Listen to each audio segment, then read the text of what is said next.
in everything. Your fingerprints declare you guilty of creation, of all I see surrounding me. I see you in the wind and rain, and I see you even through my pain. I see you giving me new life, and I see you in everything you do. Lord, I see you.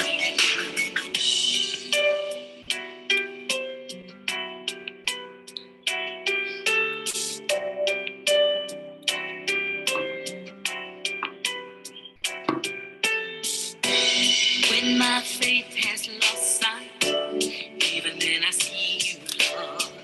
Your faithfulness can't be denied. Oh, my heart betrays your unseen hand, even in the darkness. Your light does not escape my sight. I see you in the wind and rain, and I see you even through my pain. I see you giving me new life, and I see you in everything you do. Lord, I see you. I see you in the wind and rain, and I see you even through my pain. I see you giving me new life, and I see you. I feel you when I can't see you. I trust you when I can't feel you. I reach for you when my faith cries, Lord, come to me and open my eyes. Yes, I see you in the wind and rain, and I see you even through my pain. I see you giving me new life. I see you in everything you do. Lord, I see you. I see you even through my pain. I see you giving me new life. I see you in everything you do. Lord, I see you. I see you.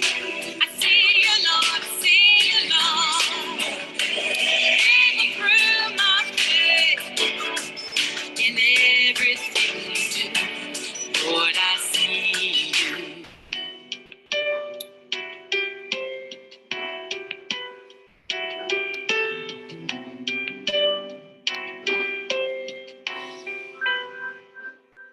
Woo!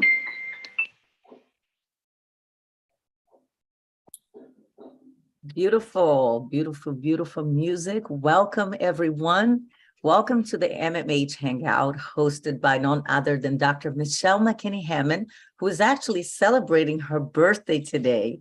So happy birthday, Michelle. We love you, and we hope you're having an amazing day. My name is Dea, and I am so happy that you chose to join us for this special Hangout. We're going to find out, where's everyone from? Can you go ahead and place your location on the chat so that we can greet you? Let's see. I know we have people from New Jersey, and that's me. Let's see here. Now, I can't see my chat. Let me see if I can open the chat. Here we go. Okay, Philly, Guyana. Let's see. Anybody else? London. East London, Atlanta, Albany, Texas. Wow, that's like super international here. Thank you for joining us. Albany, New York. There's some happy birthday wishes from Michelle. Let's see, any other locations? Just scrolling back up to see if I missed anything. Well, we know that more people are going to be joining in shortly. So I But would you've love got Guyana, you've got Texas, you've got New York. Wow. Queens. Look, we have Queens as well. New York. Wow. Yes, yes, yes. Okay, so Mhm. let's some more people in that are joining.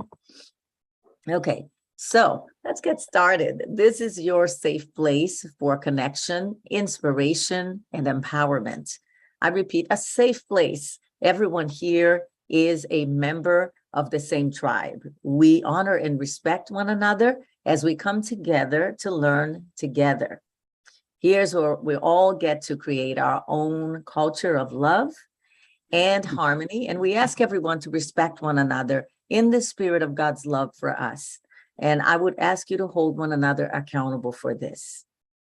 Today, we have an amazing session planned for you. And our special guest is Dr. Jamal Bryant. Jamal Bryant. And we will be discussing post-pandemic relationships and how to relate and navigate through this season. But first, we have a few announcements as well as some housekeeping tips to help you have an enjoyable and profitable session. Please visit Michelle's website at www.michellehammond.com to view all of the things offered to you. Make sure you open your newsletter when you receive it for notes from this session and ministry updates to keep you in the know about what's happening and how you can pray for Michelle.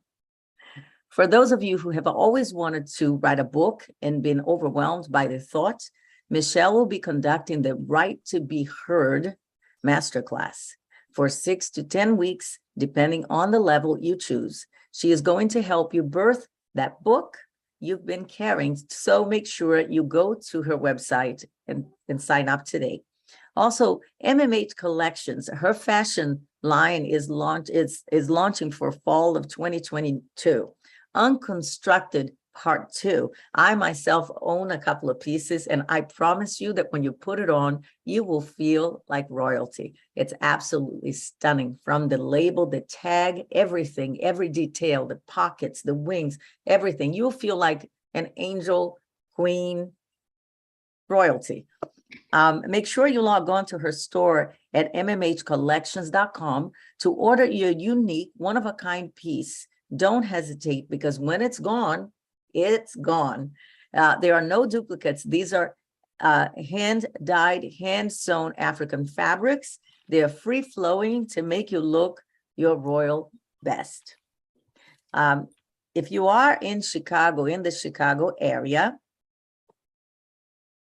Michelle will be having a pop-up sip and shop experience on Saturday, August 20th, from 11 a.m. to 5 p.m. and Sunday, the 21st, from 1 p.m. to 6 p.m. At Barbara Bates' shop on 2051 South Indiana Street. If you are in Michigan, she will be hosting a pop-up shop at the Morton Motel in Idlewild on Sunday, August 14th, from 1 p.m. to 3 p.m. Now, a few housekeeping details. In a few minutes, you will go to your chat rooms to meet one another. This is your time to quickly get acquainted and make new friends. Elders, please identify yourselves in the room to assist with the conversation. If there is not an elder in the room, you can select one of you to guide the conversation. You are to share the answers to the following questions. And don't worry, we're going to repeat them. Who are you? Where are you from? And what do you want to get out of this session? In order to get the most out of the chat room experience, please do not just observe. Be a participant. and honor one another by sharing. One more thing, during the sharing, we have notes being taken that you will receive in a recap after the meeting. We welcome your comments, but please refrain from promoting other materials during the teaching session. We're all here to glean the most from the moment. So we ask that you honor the guest in the house. I'm going to turn the meeting over to Michelle now.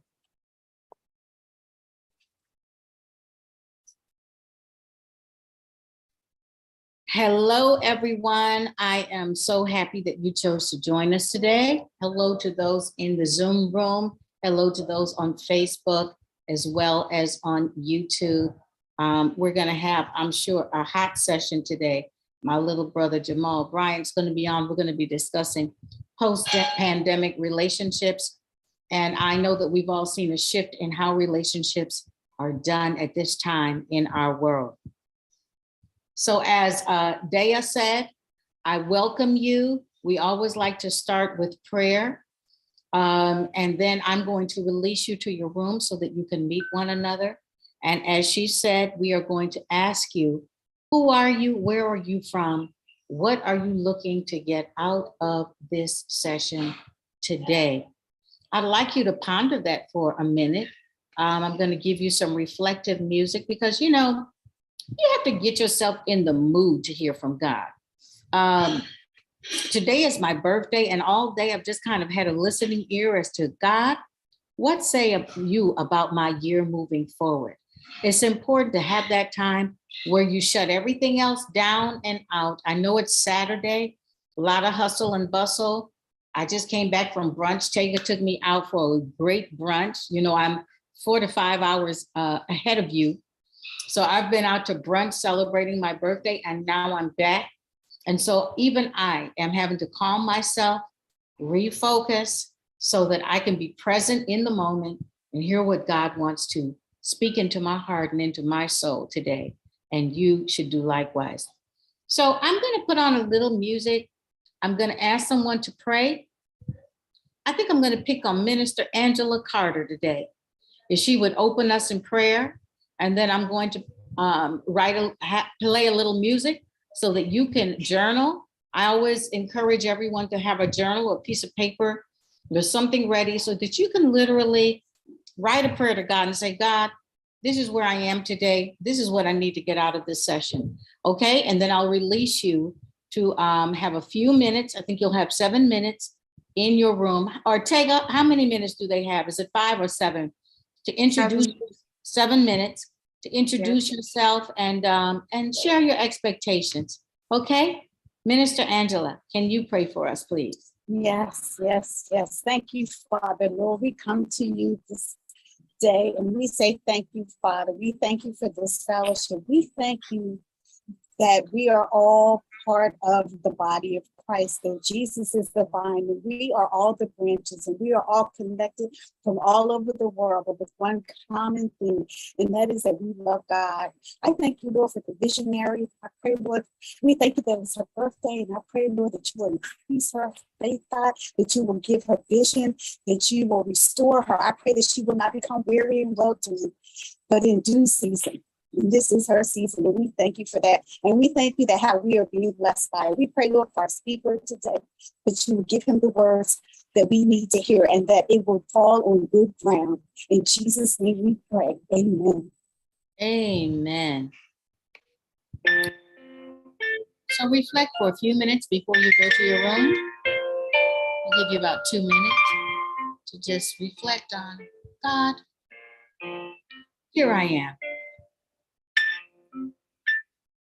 Today, I need you to just speak into my spirit. I release all my worries, all my cares right now. I cast my cares on you. And I'm seeking you.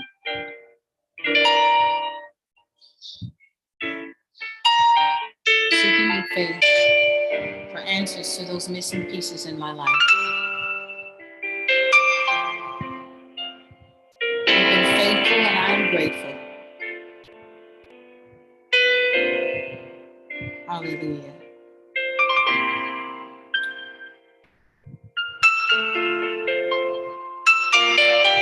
You brought me through many things, Lord. You've given me the strength to stand in the midst of trials and challenges. You brought me through. You brought me out. And so we say thank you. We have an expectation that we don't live in a mystery, because your word brings clarity, it brings light, it brings truth, it sets us free. And so I look to you. You know every question on my heart.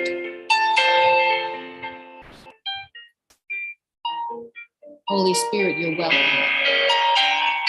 You're welcome to be the counselor you promised to be, to bring wisdom, to bring insight, to bring understanding. Thank you, Father.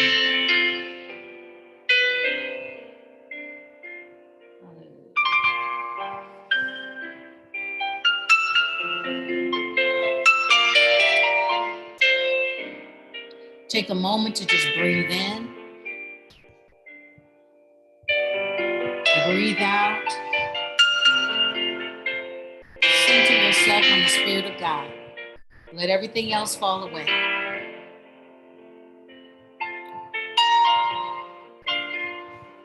Thank you, Father. Okay, I'm going to see you in about 7 minutes.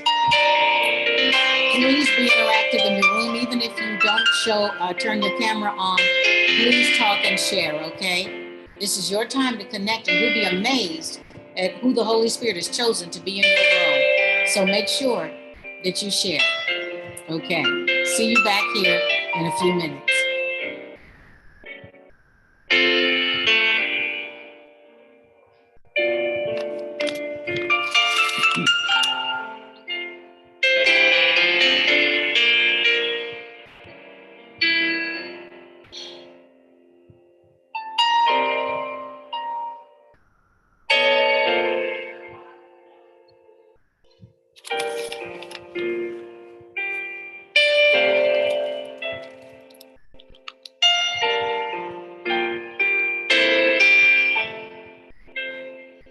To those of you on Facebook and YouTube, I welcome you. This is the MMH Hangout.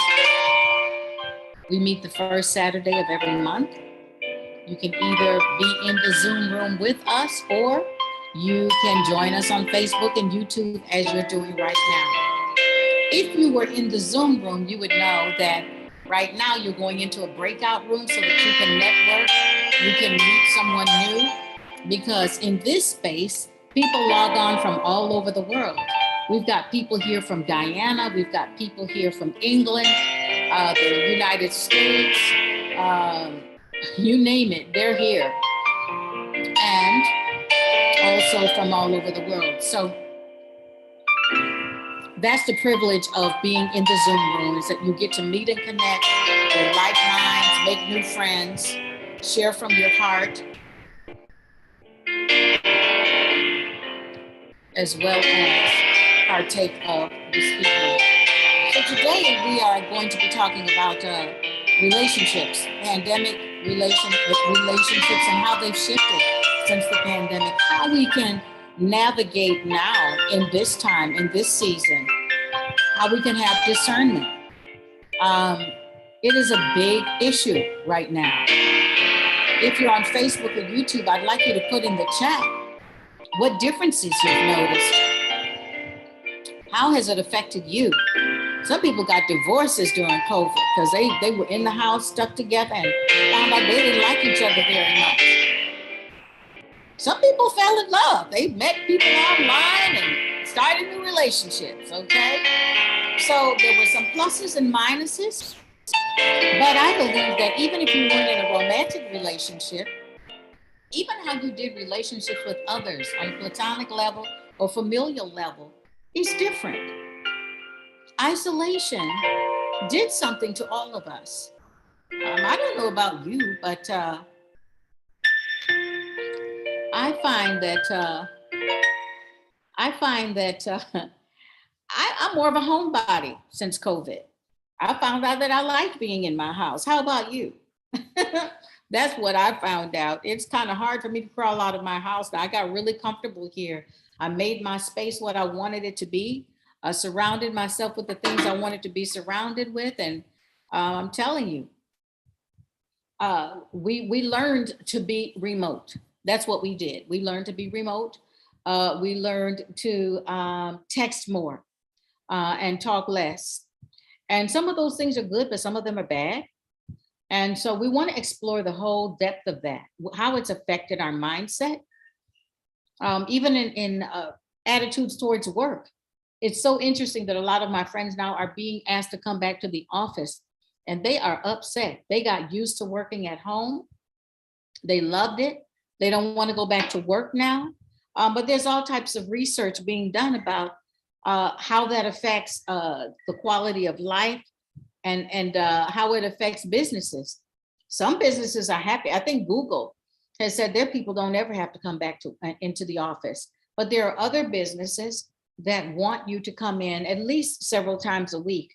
We have also certain countries that are now experimenting with a 4-day work week where you stay at home the rest of the time or you don't work on the 5th day. And they're finding some very revolutionary things about how that is affecting life, how it's affecting mindset, how it's affecting productivity. So a lot goes into it. And so we have to really reassess how we are not just affected, but how it's going to affect us moving forward. How are we going to do relationships? How are we going to interact with people? How are we going to communicate? Okay, somebody's saying 4-day work week is definitely better. That's when you've been happy.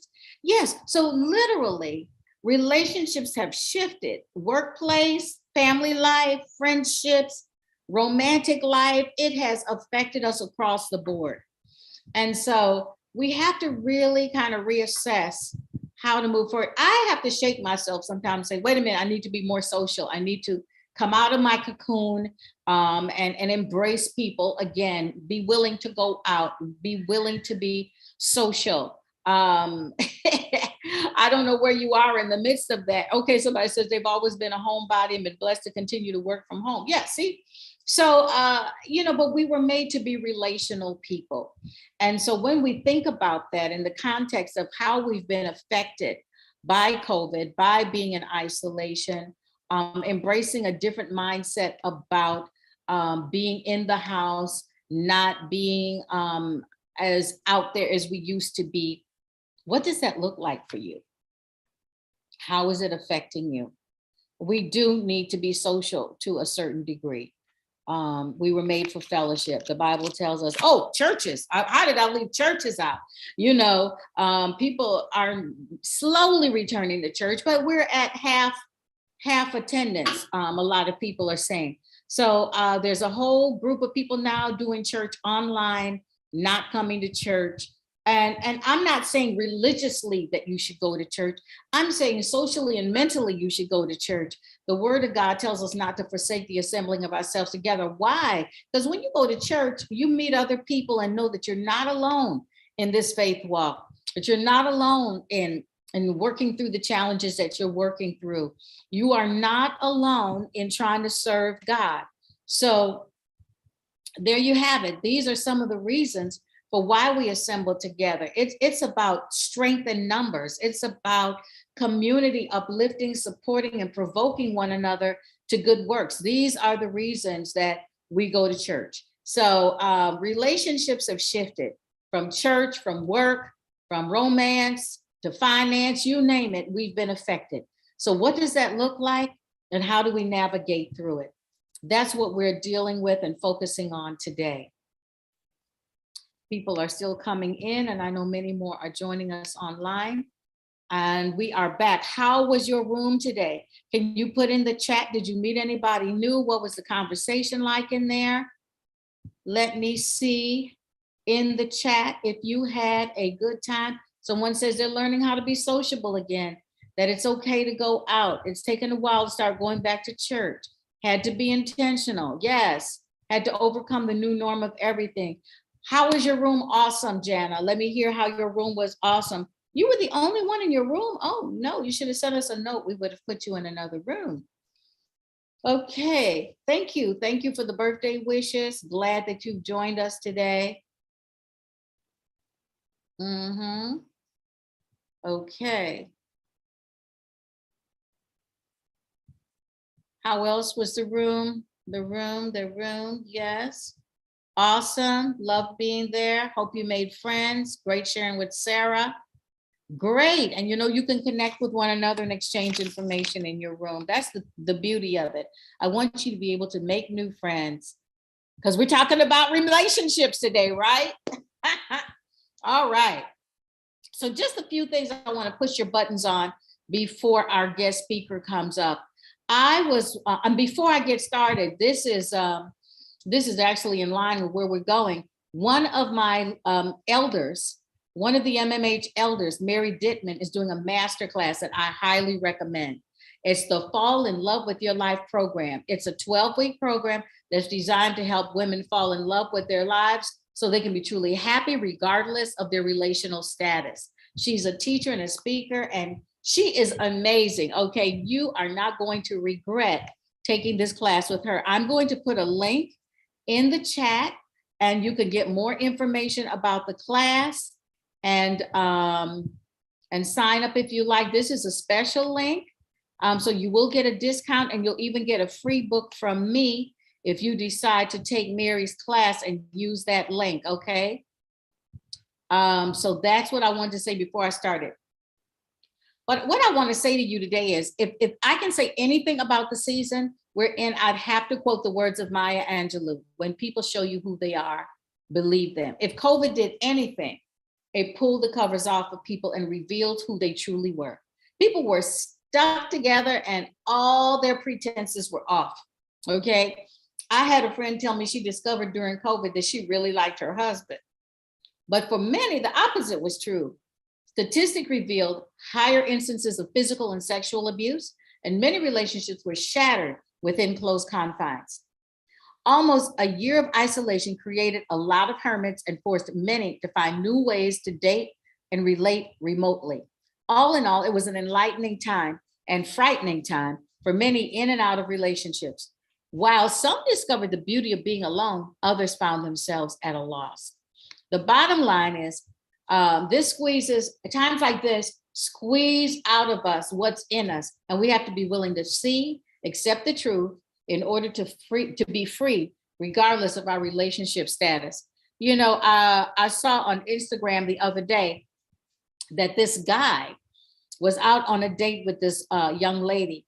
And he told her to walk home because she said she did not want to go back to his place after the date. And he went on to say that he had spent all day with her and invested in her, and that if she didn't want to go back to his place, she could walk home. Who does that? I mean, have we come to this? I mean, the cruelness and the callousness of it all, that now a date is a bargaining chip for many, you know, and people feel owed and entitled to certain things if they take you out and if they spend money on you on a date. You know, in 1 Timothy chapter 3, I want to read 3 versions of this because this is just striking so true. There's so much going on in the atmosphere with weather, with relationships, with everything, that we know that the times are ramping up, right? And in 1 Timothy, Paul is sending a letter to Timothy, and he says, you must realize that in the last days, the times will be full of danger. Men will become utterly self-centered. Have you seen that? Greedy for money. Are there money schemes abounding at this time in our lives, or what? Scams galore, right? Full of big words. They'll be proud and contemptuous without any regard for what their parents taught them. Because sometimes I do wonder who raised these people, right? Then they'll be utterly lacking in gratitude, purity, and normal human affections. That will just be out the window. As we used to know it in simpler times, that time is over. There will be men of unscrupulous speech and have no control of themselves. They will be passionate and unprincipled, treacherous, self-willed, and conceited, loving all the time what gives them pleasure instead of loving God. They will maintain a facade of religion, but their conduct will deny its validity. You must keep clear of people like this. That was the Phillips translation. The Message translation says, don't be naive, okay? There are difficult times ahead, and as the end approaches, people are going to be self-absorbed, money hungry, self-promoting, stuck up, profane, contemptuous of parents, crude, coarse, dog eat dog, unbending, slanderers, impulsively wild, savage, cynical, treacherous, ruthless, bloated windbags, addicted to lust and allergic to God. Woo, my God. They'll make a show of religion, but behind the scenes, they're animals. Steer clear of these people. The New Living Version says they'll not love each other. No one can get along with them. They'll tell lies about others. They'll not be able to keep from doing things they know they should not do. They'll be wild and want to beat and hurt those who are good. Amplified says they'll be without natural human affection, callous and inhuman, relentless, admitting of no truce or appeasement. They will be slanderers, false accusers, troublemakers, intemperate, and loose in morals and conduct, uncontrolled and fierce haters of good. And you know, it goes on to talk about that these are the type that will worm their way into the homes of naive women who are loaded down with regret over sins and just still struggling with various lusts. And so there are open doors that open us to not have discernment about these types of people. The reality is that dating, mating, and relating will grow increasingly difficult due to the character of people. As the times rush forward, the human soul is in a state of decline, but God. So now is the time to be more discerning than ever, to be more godly and more content, no matter what state you find yourself in, because that's where you're going to find your peace. Now, if you're thirsty, as they say, you're going to be moved by desperation, which diminishes discernment, okay?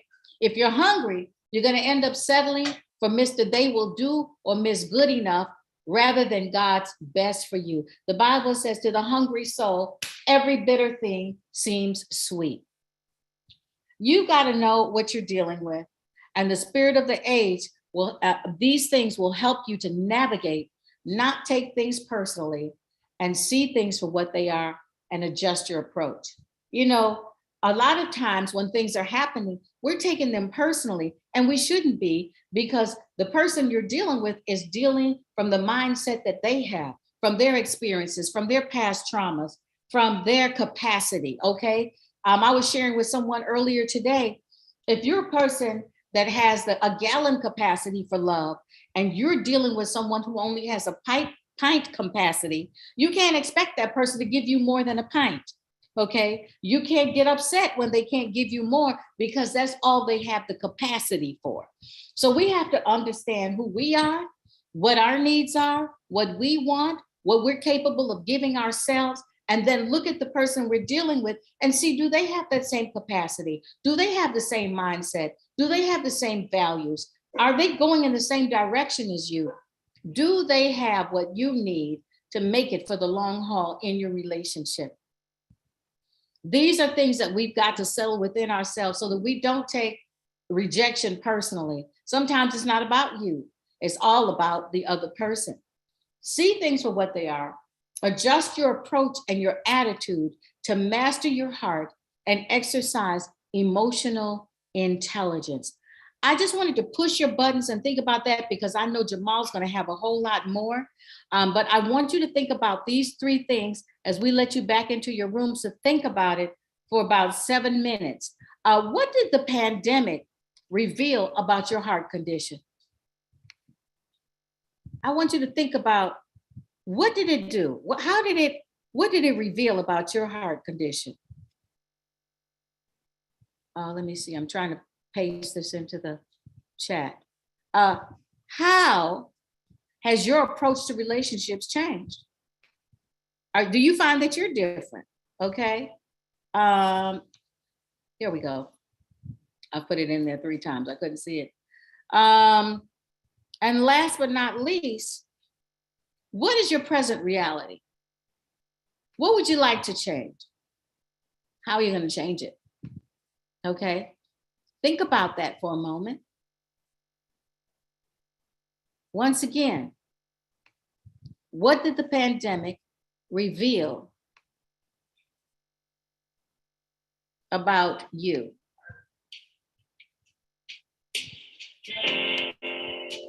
About your heart condition? Think for a minute, journal so that you'll be ready with your answers when you go into your chat. If you find yourself in a room alone, please let us know so we can move you. Take, I don't know if you saw that comment, somebody was in a room alone. How has your approach to relationships changed?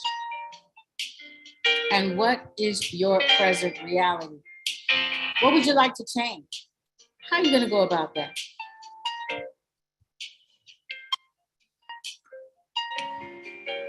You only have 2 in room 9. Okay, so maybe that person could be moved. Violet needs to be put into another room. There was no one in room 15.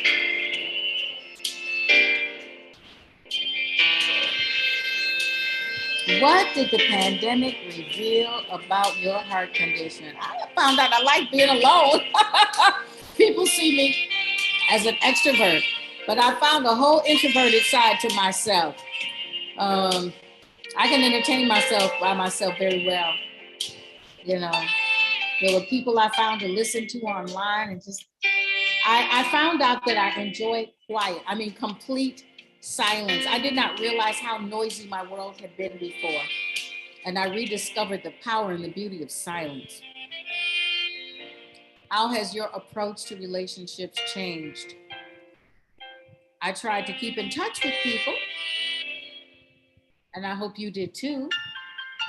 I hope that you valued those relationships more when you couldn't see those people all the time. What's your present reality? Have you been able to re-enter relationally? Or are you still on the fringes? I'll see you in 7 minutes. And then when you come back, it's gonna be fire, because my brother is in the house. Okay? Jamal, if you find yourself in a room, you can take yourself out.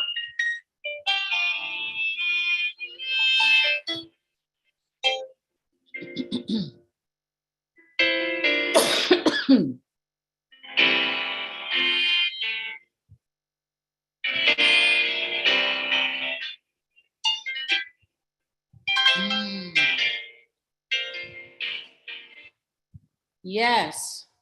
So Facebook and YouTube people, I hope that you are engaged in the chat as well. That somebody there is taking notes for you. As I said, I found that there was a whole side of me that really treasured silence. As you know, during COVID, well, a lot of you don't know, but during COVID, I had, right before it broke off the way it did, I had gone to London. I had about 5 speaking engagements there, got there and everything shut down and lockdown began. And at first I was in the country with some friends of mine in their country home, beautiful country home. What was supposed to be a week visiting them. Oh, Berta doesn't have a room. Okay. Tega, you might try to move her to. Everyone has a room now. If they can't get into the room, people are texting me actually that they're having problems logging in. So I think Zoom is doing its own thing today. We have a lot of people watching on Facebook. Okay. So if they can't get into the room, I think it's Zoom acting up. I apologize about that. But for the most part, most people are in their rooms. Okay. Okay.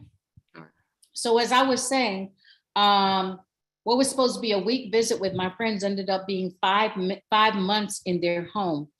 After that, one of my friends graciously got me my own apartment. Can you believe it? And so I was in my apartment alone for 2 months in a place called Uxbridge, which was right on the river with little beautiful houseboats going by. It was so serene. And oh my gosh, I have to tell you, I enjoyed every morning. I discovered a theologian online, David Pawson, British theologian, deep man of God. He has a book on Amazon that you can get called Unlocking the Bible, or if you get a chance, go on YouTube and check him out. But literally, he teaches on every single book of the Bible, very deep, really goes into the Hebrew and the Greek and the times, and I mean, just puts the Bible in a whole new perspective for you. It was amazing, the things that I learned through him. But I spent a lot of time in quiet, just pondering. And out of that time, birthed a lot of things. The Hangout was birthed during that time because actually it was Tega's idea to say, Mom, what can we do to assist people in connecting online and hanging out together during a time when everybody's locked down? And so we had Hangouts every single Saturday, and people came on from all over the world. We had 300 and 400 in the room because nobody could go anywhere, right? They were captive. And so it was a full house, and it was an amazing time. People made friends. We birthed some master classes out of that, and book clubs and different things. And so it changed and shifted me relationally with my ministry, how I interacted with people.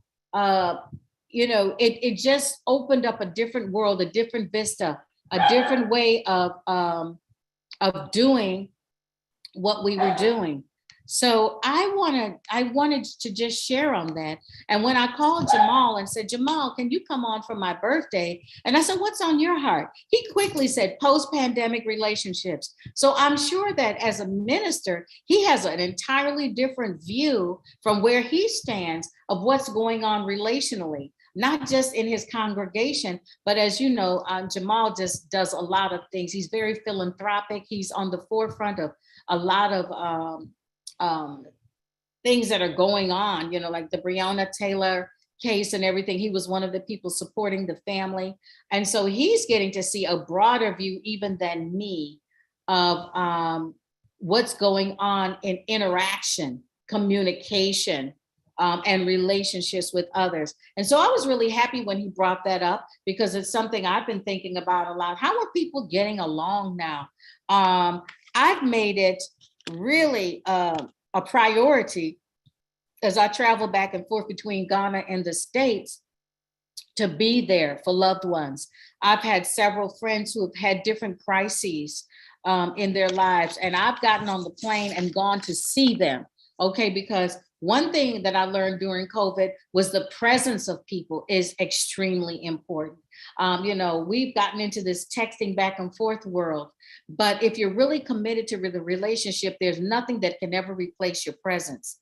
And so, I had some friends that died, and I got on the plane and I went from Chicago to Nashville to see those people. Another friend of mine lost her daughter in a car crash. I got on the plane and I went to LA. It took me almost a day and a half to get there.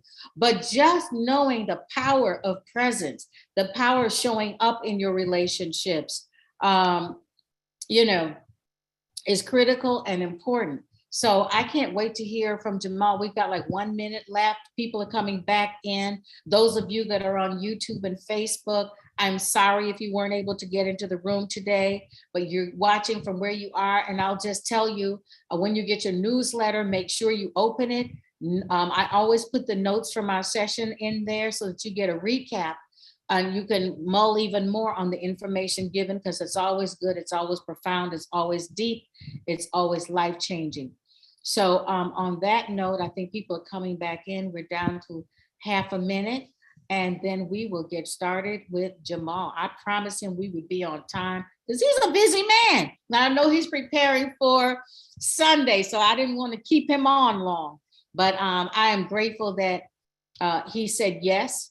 And, we've been walking together for a long time, and I love him dearly. He comes to Ghana very often. I'm always excited when he comes because it's a taste of home for me, and we hang out and scream and laugh and talk and catch up.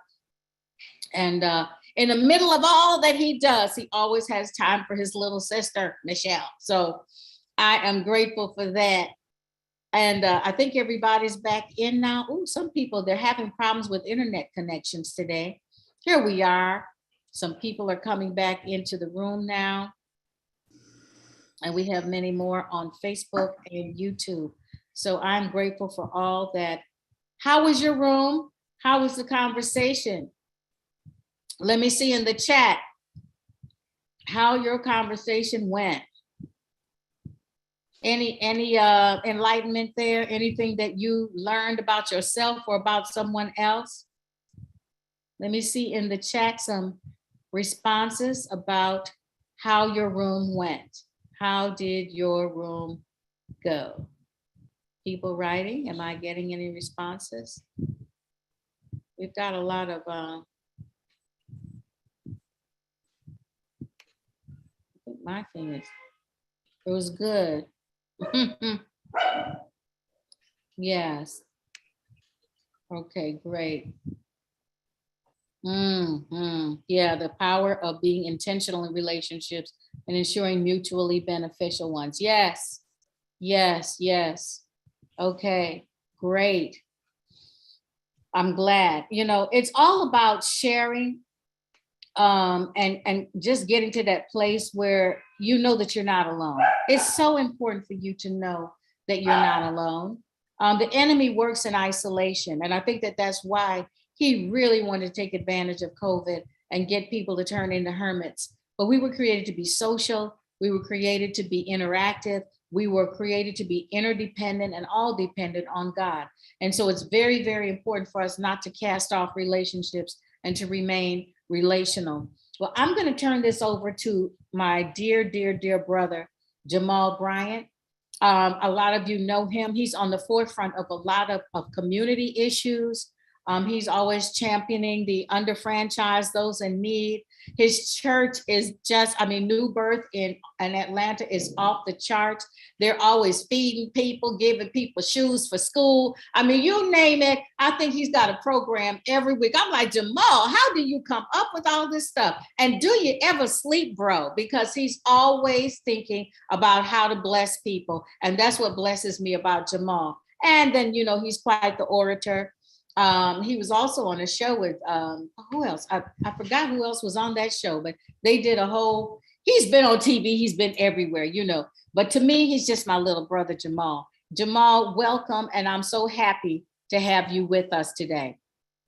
Thank you so very much. Good afternoon, good morning, good evening, no matter where it is that you all are. I want us to be present in this moment. So borrowing if you are doing a brain surgery, or if you are driving a motorcycle, I'm asking everybody to please come on to the screens. Let's be present. You can just pause Netflix for a minute. You can pause Instagram for a moment. You can pause Facebook, whatever pot of greens you pour in vinegar to, pause for just one moment.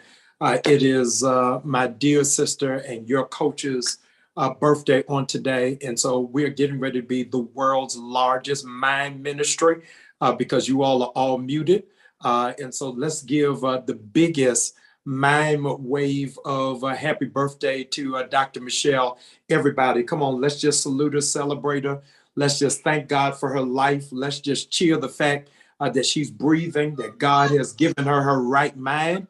Let's just appreciate she was born to give us counsel and to give us wisdom and to give us insight and to give us advice. And to, come on, y'all ain't waving.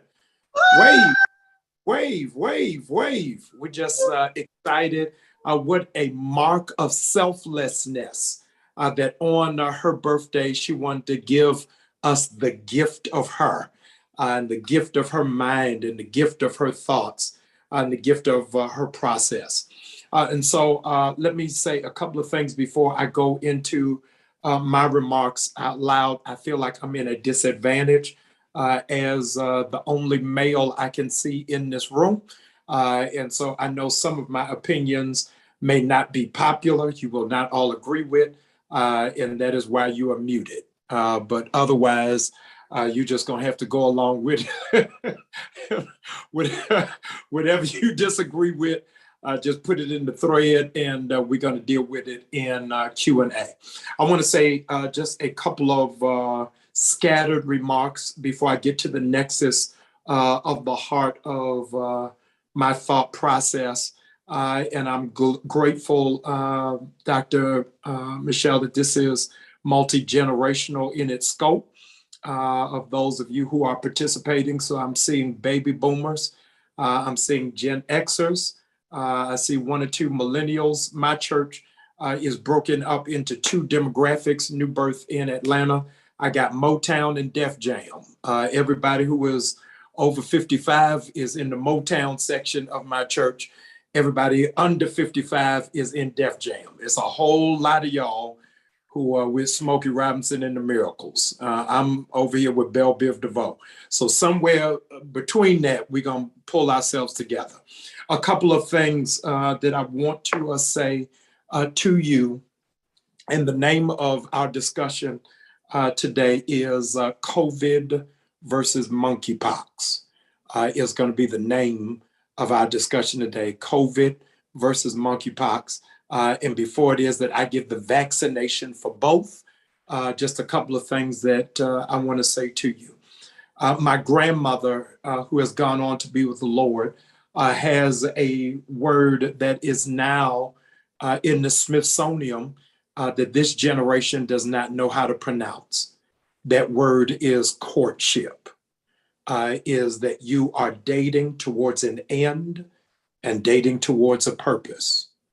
My generation had a slogan, a phrase that Dr. Michelle keeps using, but is alien in the lexicon of Gen Z, and that is dating.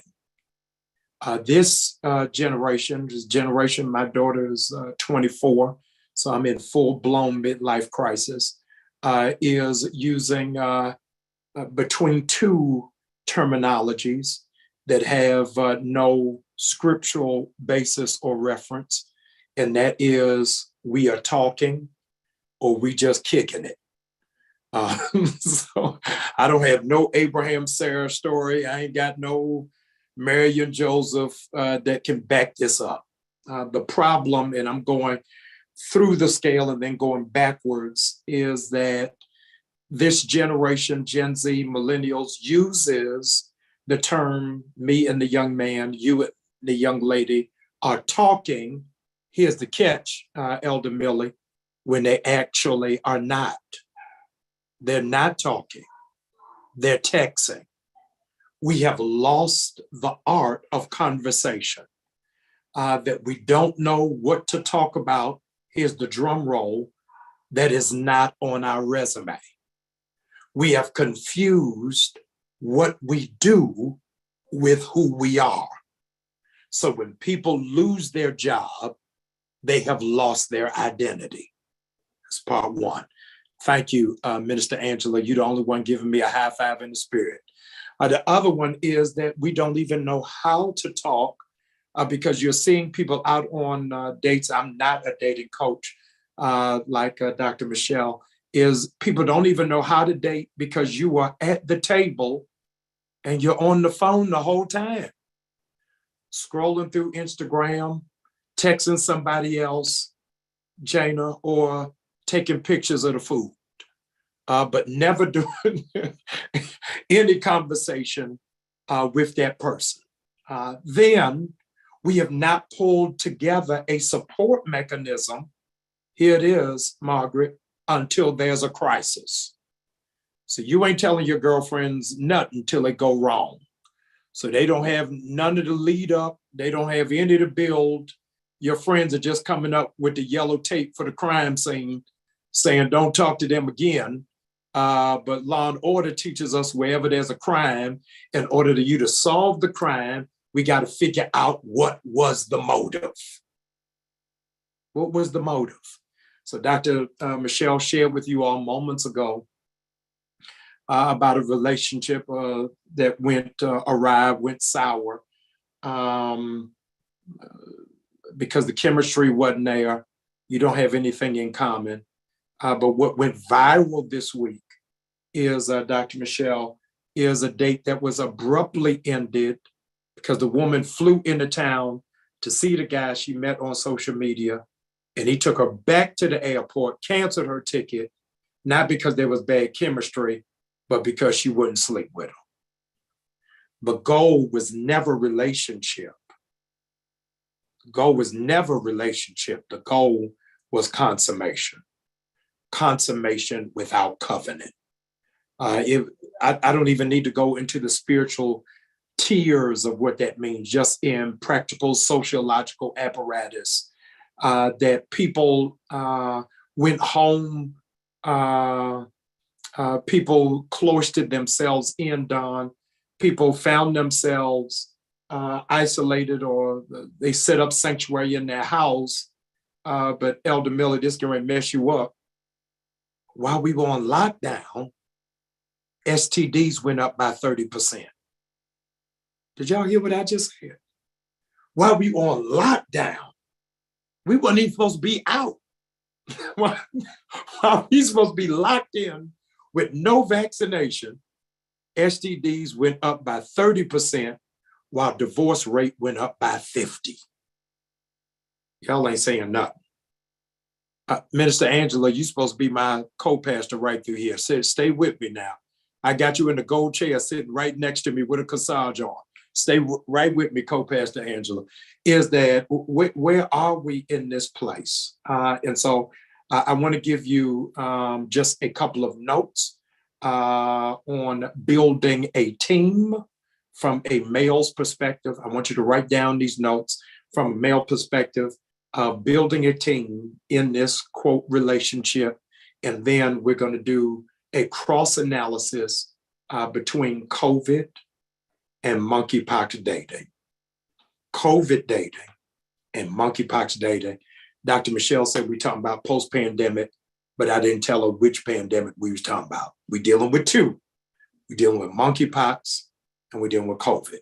Before I deal with that cross analysis, I want to give you all the team that you are expected of in dealing in a relationship. You're building a team. I'm telling you all, Monday Night Football will never be the same.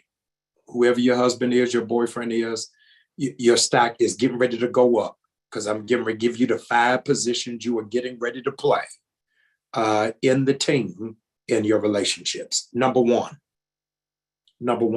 is you have to know how to play quarterback. Quarterback is the most paid person on the team. Why? Because that is the person who comes up with the strategy. Where's it going? The sheer brilliance of your femininity is you are leading the play while letting the man think it's his idea. You choose before you are chosen. Before it ever even gets to that place, you are choosing before you are chosen. You are not idle. You are not docile. You are not one of the Stepford wives. You have to set the play and set the standard of what it is that you are doing because you are the child of God in the permissive will of Stephanie. The permissive will of Toy is this is what the play is going to be. The play for you, because you are mature. You are not 25 years old. You are a grandmother. You are a mother of grown children. You are making up in your mind that this is just for companionship. This is because I just want to go out to eat every once in a while. This is just because I need somebody's leg to be sitting next to my leg and bump into it by accident. Whatever is the parameters, you are setting that up and you are setting through what is the strategy. Some of you have made up in your mind, I've worked too hard to let another Negro move into my house. Come on now, I'm talking to y'all graceful grown-ups. And I like kicking it with y'all, but ain't no way I'm introducing you to my kids. Now, this is great. This is wonderful, but I know my daughter, she is not going to be able to deal with a Negro with scuffed up shoes. It just ain't going to happen, and I want to shave you the embarrassment and save me the shame. So I am setting up what is the parameters of what it is that looks like as an adult, because most singles ministries only prepare singles. Here it is, drum roll. They prepare singles for those who ain't never been married. They prepare singles for those who ain't never had sex. They prepare singles for those just moving out of the house. So now here I am at a widow at 57, and I was married for 25 years. And you tell me about abstinence when I've been having it for 25 years at my disposal. That's a whole different prayer journey. Come on now. Elder Karen, you with me. My co-pastor done blanked out. Elder Karen, I'm getting ready to drop. I'm going to drop Angela and pick you up, Karen, because Angela is somewhere else. I don't need her whole eyeglasses just steamed up. So we ain't dealing with nothing on the adult journey of sexuality. That what am I supposed to do when my gynecologist telling me I got to get some because it's shutting down? That this ain't, my whole system is off, and it don't matter how much alkaline water I'm drinking. I don't need no eucalyptus candles. Y'all ain't here with me. I need something else. So something else. And God knows my heart. He gonna have to do something because I love him, but I hate sleeping by myself. Are y'all here? All right, so Dr. Violet is with me.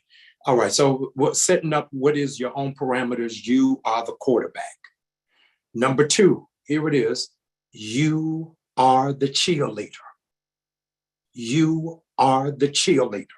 Nobody's ever given this to you. I got to give it to you. I got to give this to you. And what I got to give you is the team never brings out cheerleaders. Here it is when the team is winning. They only bring out the cheerleaders when the team is down, when the star player is injured. If you don't have the gift of encouragement and you are dating somebody black, it ain't going to work. That black man is going to need a cheerleader. Say, you're going to get through us. I'm calling it a cheerleader. My sister's the president of the American Psychological Association. My sister would call it a therapist life coach. But you got to walk that man through that process. I know they done turned you down from 3 jobs, but I'm believing the right one is getting ready to open. You got to be that life coach. I know your grown children. This is the real stuff they don't preach about. Your grown children didn't call you on Father's Day. And I'm having to take you out with my kids you didn't raise. You got to be that cheerleader. I just say, yes, I saw what they did on Congress and did not give you the resources you need as a veteran after serving this country for 6 years, but still don't have access to your medication. And they don't understand how you having night tremors, how you having sweats. Come on, y'all act like y'all don't know what it is that I'm talking about. How it is that you are trying to adjust, that you living with your mother, not because you're irresponsible, but you now have the real reality of taking care of aging parents. Hello? And whenever we talk about a grown person living with their parents, we're not dealing with the reality of the disproportionment of dementia, the disproportionment of Alzheimer's. Come on, y'all. Black women, lead in hip replacement, lead in knee replacement.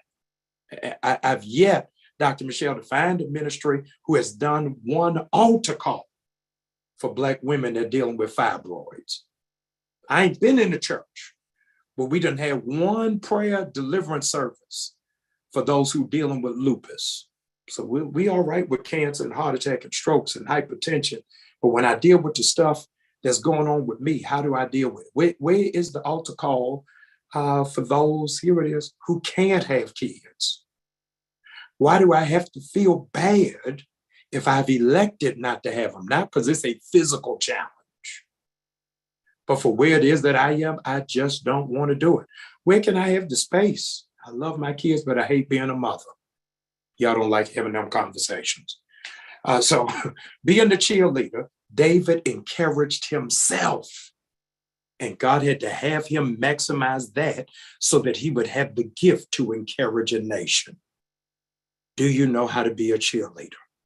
Number 3, you have to, this is going to be very hard, it's counterculture in this teaching. A cheerleader is not the same role as a fan. A cheerleader is paid for the job. A fan is voluntary. Can I talk to you all as women? It's a terrible, it's a painful, it's a hurtful thing to get compliments from strangers and never affirmed with the Negro you live with. You want a fan, you look nice today. I don't need a coworker boo. I need the person who's in my intimate space to recognize and to acknowledge I shouldn't have a moment of wandering. Can I be a fan of that person fan to say you are the best at what it is that you do. Even if in my heart, I know it ain't coming. At 42 years old, you're not going to have a rap career. But I'm going to know all your mixtapes. At this point, I know it is that this t-shirt business ain't going up, but I'm wearing them all the time because I am a fan of yours. In church, we have a whole lot of cheerleaders, but we don't have a lot of fans of God. Am I a fan of his? Here it is, that if he don't do nothing else, he done enough already. That's the language of a fan. As a deer pants by the water, that's fan talk. You understand that there's a real fan that is wearing the LA Lakers and it ain't basketball season. And that's a real fan. You ain't got to worry about what team I'm with because you know it. If you know me, you know I'm with the Philadelphia Eagles because I am a fan. The problem, ladies and gentlemen, is that our young people have had a narrow perspective on athleticism in sports. And you ain't gonna believe it. They really believe that the people who make the most amount of money in sports, here it is, are the ones who get hurt. It's not true. The people who benefit the most are those who are in management. Management sets the schedule. Management does the recruiting. Management sets the price. Management is in charge of concessions. Management negotiates the deal. Old song, a lot of y'all in Motown, I'm going back to hip hop. I don't want to be a player no more. You are shifting from being a player to being in management. So in management, this is about, hear this, who's on your team. So the same scrutiny that you have about the man in your life has got to be about the team in your life. There are certain women you have outgrown. Why y'all got to fall out to outgrow? Why y'all got to have a disagreement to outgrow? Your mind frame is in a different place. How you thought before the pandemic is not the same. So you don't get excited about going to see shoes. You ain't as excited about going to eat scrimp. You want to know something different. Girl, I'm working on a book. Can I just read to you my first 2 paragraphs? Tell me what they think. Why every time I give you a testimony, you got to try to trump my testimony? Why can't you just celebrate what I'm saying? We're not in competition if it's authentic friendship. Why, if we really friends, what day you gonna wear my jersey? And say, I'm with you. I'm glad to see you win. I'm glad to see you make it. I'm glad to see you cross the finish line. That you have to be in a place of management. Now, in those roles, put those aside. We're going to talk about those roles. Dr. Michelle has been gracious enough to allow us Q&A. Most of our Q&A will be about those roles. But now I want to talk to you for the 7 minutes I got left. I want to talk to you about the difference between a monkeypox relationship and a COVID relationship. Isn't it amazing? Isn't it outlandish? Isn't it mind-blowing that New York, California, and Florida, New York, California, Florida, are the only 3 states presently that are offering the vaccination for monkeypox. New York, Florida, California, because those are the 3 states that have called for an emergency.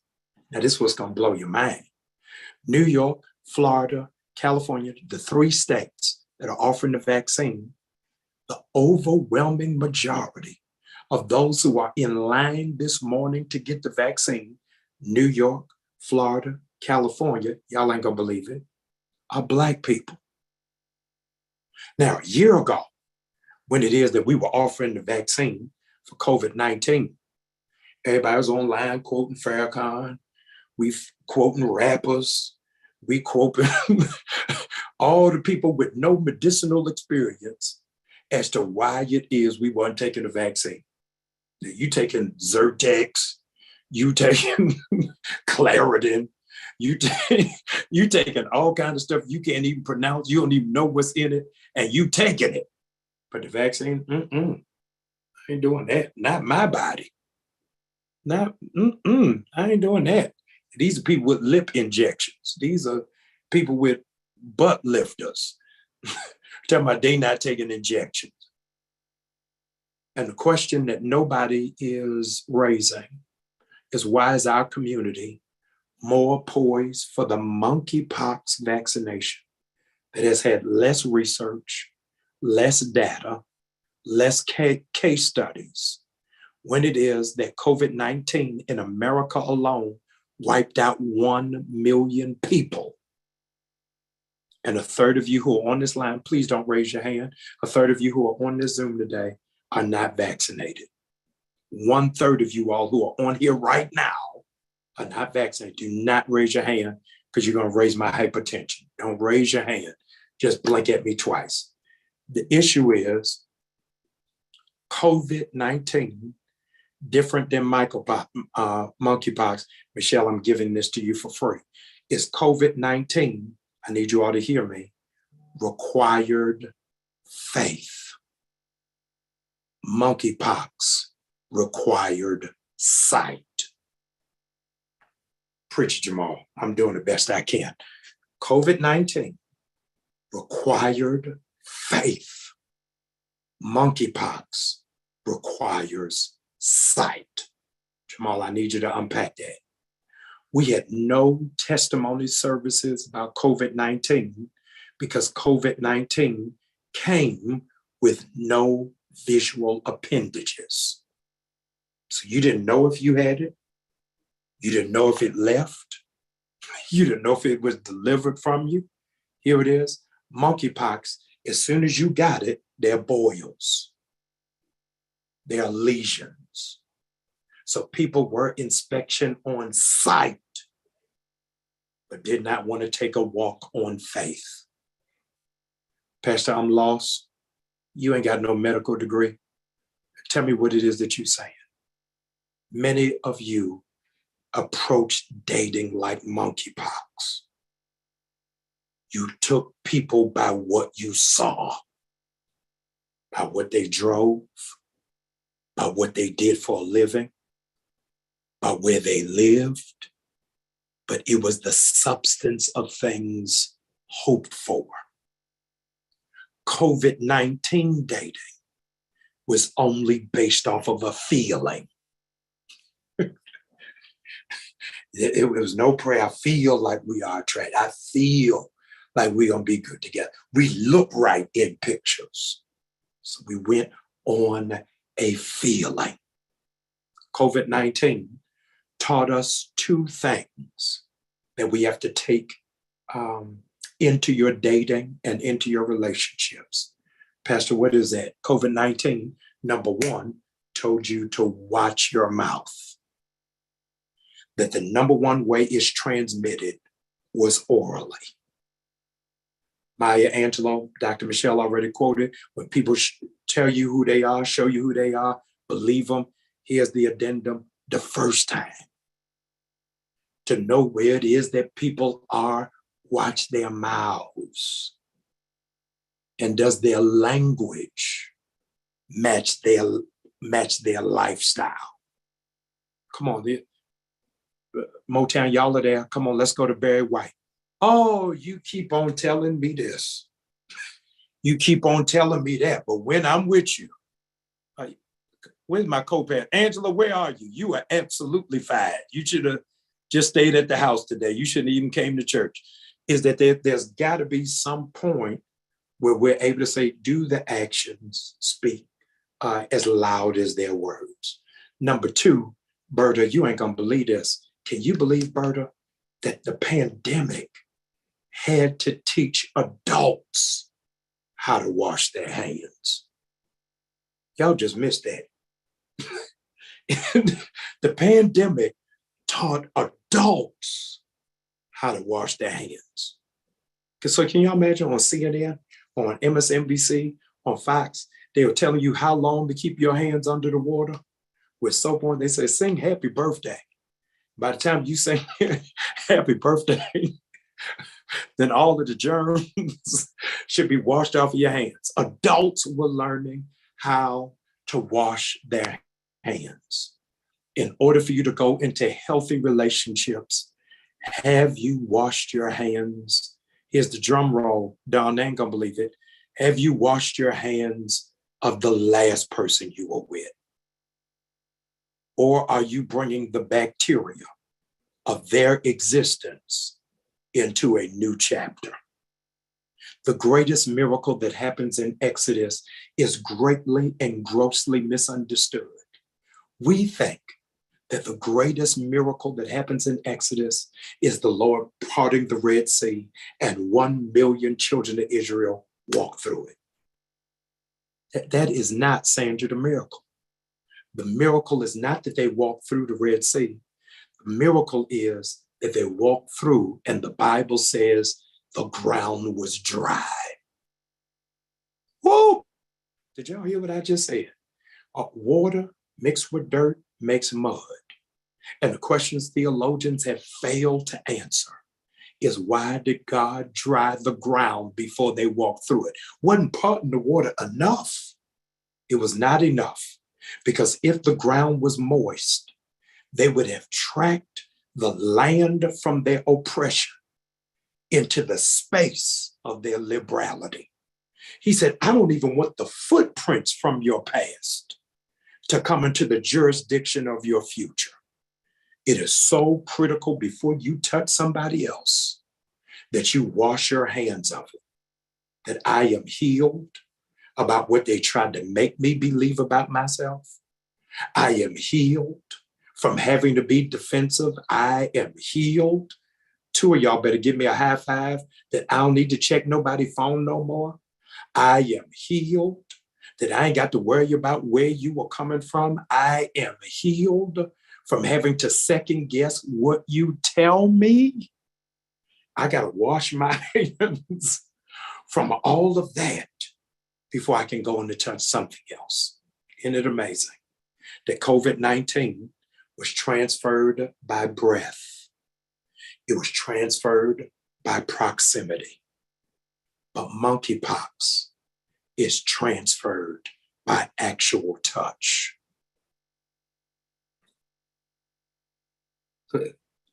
So somebody just need to put my cash app right there. So you got to release a seed right on that, right there. It is the intimacy that is making it multiply. It is allowing access into intimate space that is making it visible. Ladies and gentlemen, I got to say this to you, is that we are getting ready to go into a second pandemic. And the second pandemic is not governmentally engineered. It is being spread by intimacy without covenant. It is being spread by interpersonal interaction, ellipsis, dots, without appropriate investigation. Y'all are on here. This is not a youth retreat. This is not a youth retreat. Y'all didn't catch no bus to go to Vacation Bible School. These are all grown-ups. Yeah, so you got to have questions that ought not make you blunder. When is the last time you've been tested? When the last time you've been to a doctor?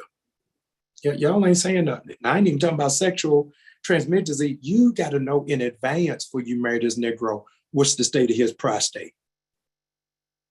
Are y'all there? You need to know how much medication you taking.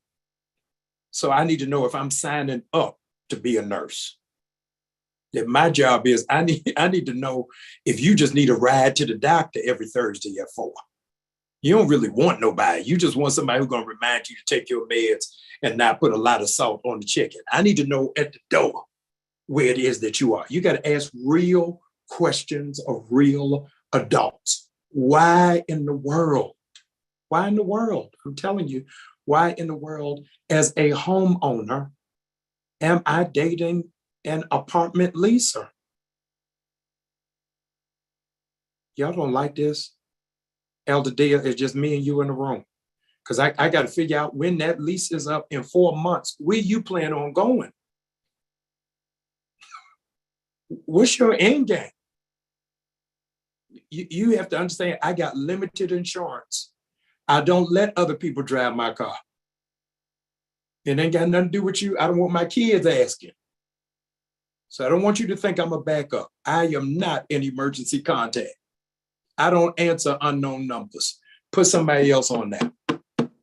You got to have those hard, you got to have them real hard questions to ask. Have you set things up? I would go on and on and on all day about the areas that I've had to salvage, Dr. Michelle, of pastors who got remarried, died, and forgot to change the will, so everything went to the first wife. Y'all not ready. So we had to figure out what to do with the remaining wife.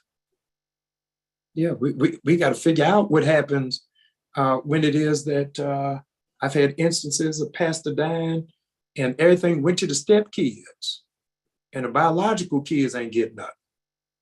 Yeah, we got to have all of those kind of conversations of estate planning. We got to have those conversations about your health records. We got to have a conversation on where are your finances. Yeah, I know you served 20 years, but does 70% of that go to your ex-wife? Ain't nobody here. Are y'all here today? Yeah, I got to figure out, are you okay with me wanting alone time? When I was growing up, Thelma, insecurity, we left to teenagers. So it was a 14-year-old that was insecure. 16-year-olds insecure. We got insecure grown people who don't know who they are, what they want.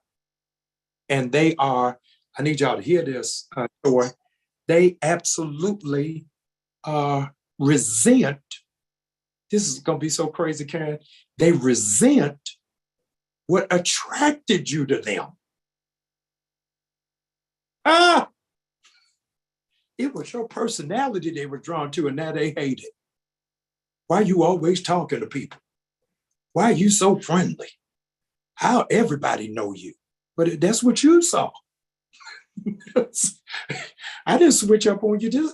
I'm the same OG. It's the same thing.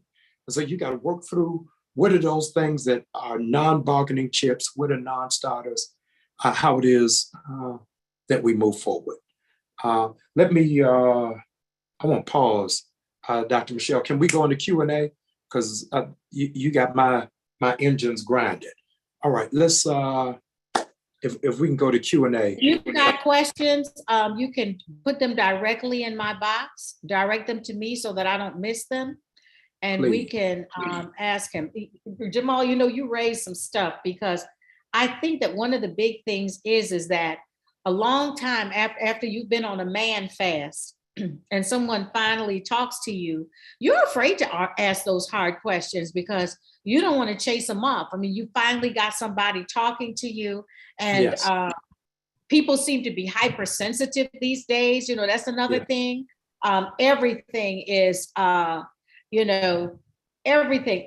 If someone can get questions from Facebook for me and put them here, I would appreciate it. My mentor, my mentor, Reverend Sharpton, gave me a word. I don't even know if it's a real word. One of the educators have to help me. The word he gave me was unembarrassable. Mm-hmm. Is that you have to be so protective of your space, your sexuality, and your sanity. You are unembarrassable. Co-Pastor Angela, you're not going to believe this. I want you to go check this out, Co-Pastor. Is that the fastest demographic of STDs are people over 50. Wow. Did y'all hear what I just said? The fastest demographic of those with STDs are people over 50. Why, Elder Dia? Because they're new to the game. They don't know what it is. They're giving out condoms at the college dorm. but there are no condoms at the retirement center. Mm-hmm. So you got to have, Grandma Nana is getting it in, y'all. That's why she don't want to keep the kids for the weekend. She got other plans. We got to have these real life conversations on how it is that we perceive and how it is that we move. Stop, Michelle.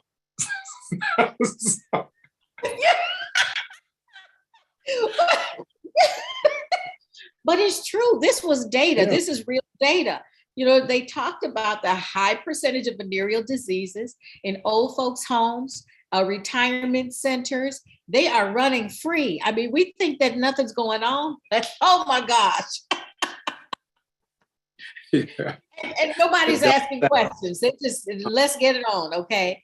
But Jamal, I want to talk about this whole unembarrassable thing, because we've gone to a whole other level of sensitivity when Yes. it comes to, you know, Beyonce just put out her album and somebody got upset about her using the word spaz. Well, spaz was around long before we thought of it being associated with any kind of physical condition. We've gotten extremely thin-skinned, and I don't know where it ends, because, you know, I'm scared that by the time we're done here, we won't be able to say hello, because someone will think you're saying, how low can you go to hell? I don't know. You know, I mean. Yes.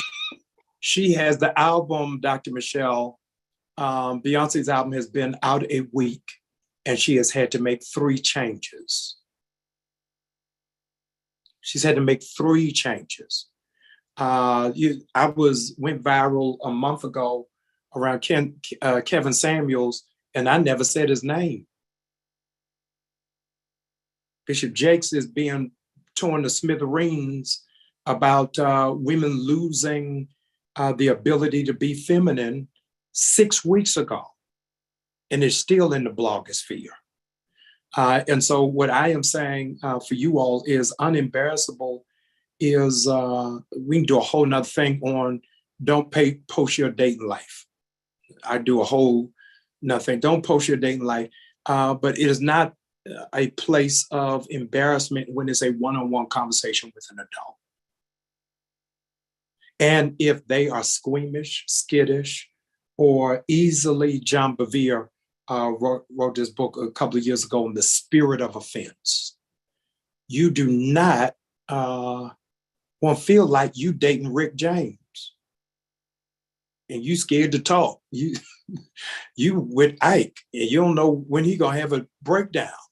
And so if you can't have those conversations about hypothetical, then real ones is gonna mess you up.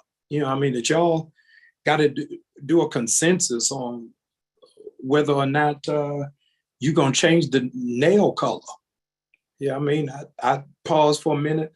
I ain't never seen Michelle hair this short. And I was looking when we first like, Michelle, is that you?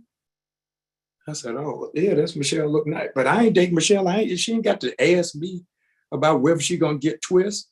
But when you involved with somebody, and they all skittish, somebody said something, Thelma, I want you to write this down. It's going to bless your life. I'm telling you, somebody put this in the chat, is men are raised to believe that they are leaders, but nobody gives them the difference between leadership and dictatorship. Woo! There is a difference between leadership and dictatorship. Leadership is not you telling me everything to do. But you are envisioning, that you are planning, that you are mapping. And a lot of men have been raised not to be leaders, but to be dictators.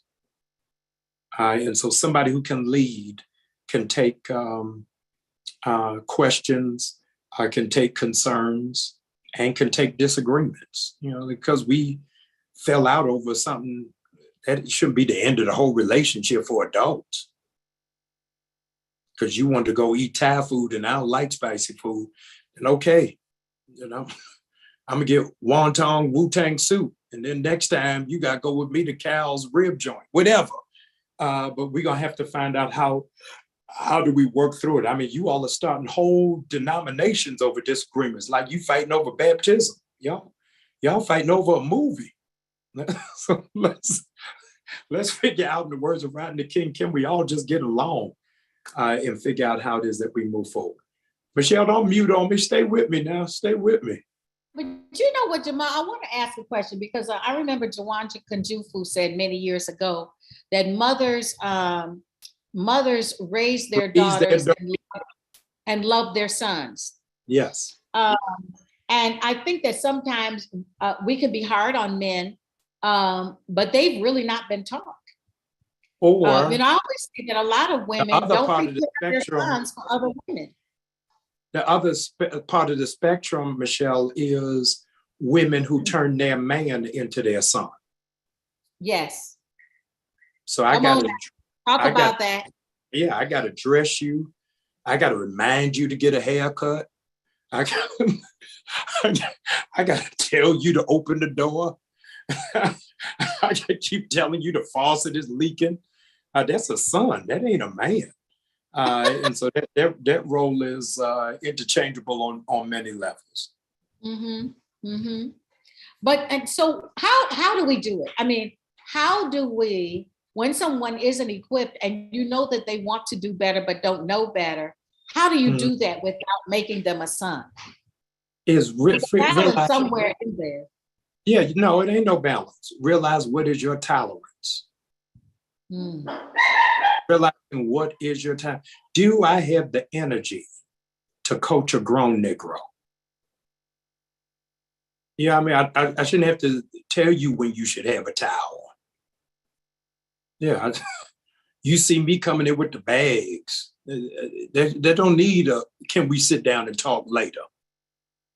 And so again, for mature women, I would say that you just have draw the line in the sand. That these are basic stuff. This ain't even what I'm looking for of extra. I don't need a tutorial. Call and check on me. See if I'm okay.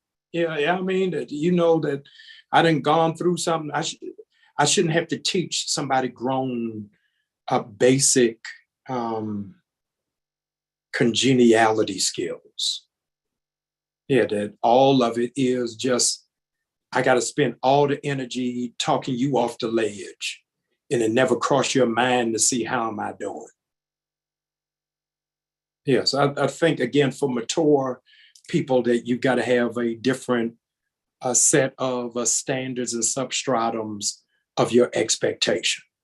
So you, Michelle, looking at a man at 35 is different than you looking at a man at 55. Mm-hmm. And I think that's why I'm dealing with the stuff on asking them what medication you taking. Mm-hmm. That ain't stuff I'm telling my daughters to do and date. Yeah. Yeah.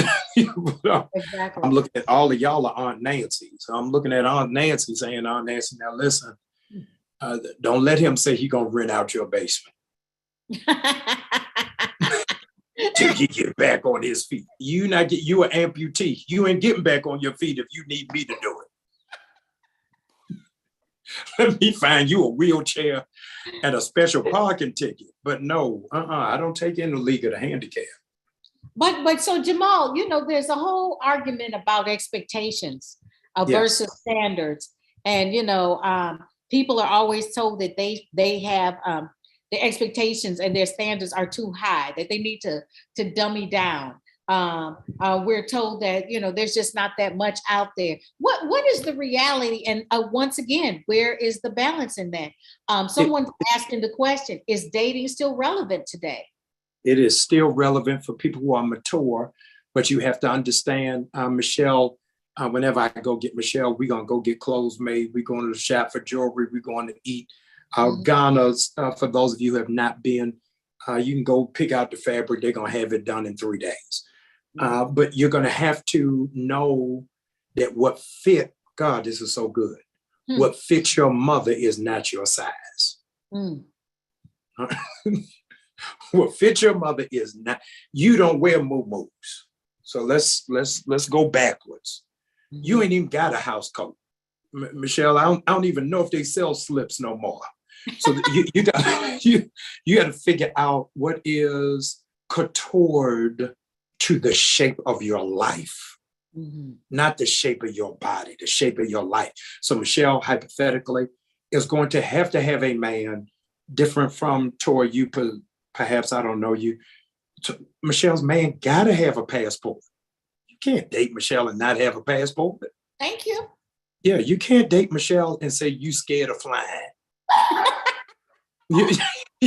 Yeah, you can. You can date Michelle and say you're not a conversationalist. I've never dated Michelle. Michelle is my sister, as you know. I know Michelle gonna keep her man up talking. She gonna be talking about everything. If he ain't built for conversation, he ain't built for her. You got me? So you're gonna have to know what are the contours of what it is that you want. So Berta, for you, you aren't a conversationalist. You want a man who, when you ain't talking, still gonna sit in the room because you just want his company when he ain't saying nothing. Yeah. So you have to know all of the ins and outs. Thelma's got to know for herself. She like going out to eat. She don't like cooking. So you can date a man who looking to replace his mama, who looking for you to cook 6 nights a week. And Thelma in the pandemic has become proficient in Uber Eats. I mean, she can do her own Yelp scale on how many stars it is. And so that's why I'm saying you're gonna have to really do a contour of what it is that you're looking for, what it is that you expect, how it is that you move forward. I said to Michelle, I need somebody in my life, me, who I can go to the White House with and who's gonna go with me to the BET Awards and be able to operate on both levels. You're gonna be, and if you in my life, you're gonna be able to have to talk to Michelle Obama and Nicki Minaj. If you can't talk to both of them, you need not even apply, because that is the ambidextrous life that I am in. So, every occasion ain't gonna be St. John. You know what I'm saying? Do you have some shell heads? And so you got to know for your own life, where does that fit? How does that move forward? If I have all girls, so ain't no way I'm marrying a woman that got all boys and you're gonna be in my house, because I won't be able to sleep at night, because I need to know where your sons are. I can make sure none of your sons got a sleepwalking disorder. This is me. So it got nothing to do with you. I just don't know them boys, and they got waves. It ain't gonna make me feel good. And they all over 6 feet. No, they may be good-hearted, but they not in the house with all of my girls with hair down their back. It's just gonna be bad. And I'm gonna be a living contradiction, because I'm for gun control till our two families come together. Then it's all out the window. So you gotta custom fit that for your own life and figure out what works in the optimum capacity. Okay, I told y'all he keeps it real. Now, Jamal, you talked about questions we should ask, and I think that that's a hard area for a lot of people. What would you say are the top 3 things that you should ask, like right up front? Because, and I mean, there's a way to ask those questions, of course, but what do we top need? 3, Michelle, I got the best one. My mother gave it to me. I want to give it to all of you. Here's the best thing that you can do to know a person. Best thing you can do to know a person. Bert, I'm telling you, you're going to thank me whenever I meet you. You're just going to hug me in the airport and say, I can't believe I wasted 30 years. Somebody should have just told me this. Best thing you can do is not even the best question you can ask. The best thing you can ever do is tell a man, will you pray for me? And make him do it there. His prayer life is going to show you where he is with God. That prayer is going to show you, Thelma, you ain't going to like it, his command of English. His prayer is going to expose what is a priority. His prayer is also going to expose where he sees you. That's the most difficult question you will ever ask. And it's going to help you jump over a whole lot of time and hurdles. Because if he is uncomfortable praying for you, if he can't pray for you, how are you letting him lay hands? Y'all will get that later. Y'all will get that later. If he praying, Millie, it's me and you. I done divorced Angela. It's me and you, Millie. We all we got. Angela. Millie, we all we got. Don't let him lay hands if you ain't heard him pray. That's my top 3 right there. Michelle, you muted. You done left me by myself alone.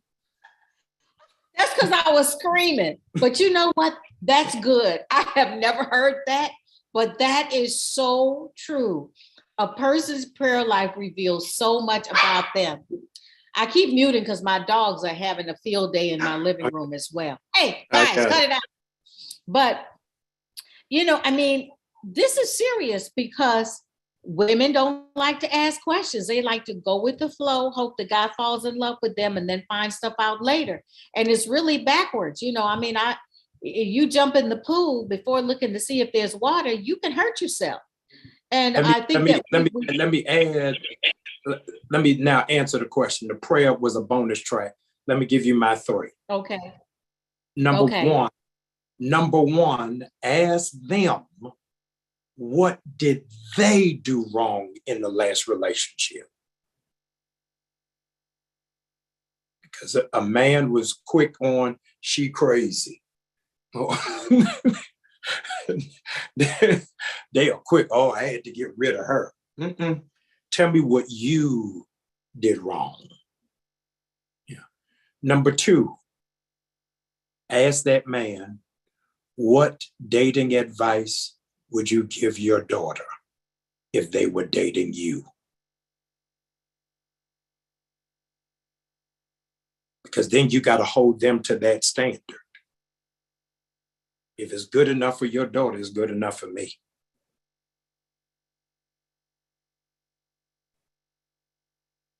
Number 3, are y'all still lawyers type? Okay, thank you, Lord Patrice. The third question is, what type of woman do you not like?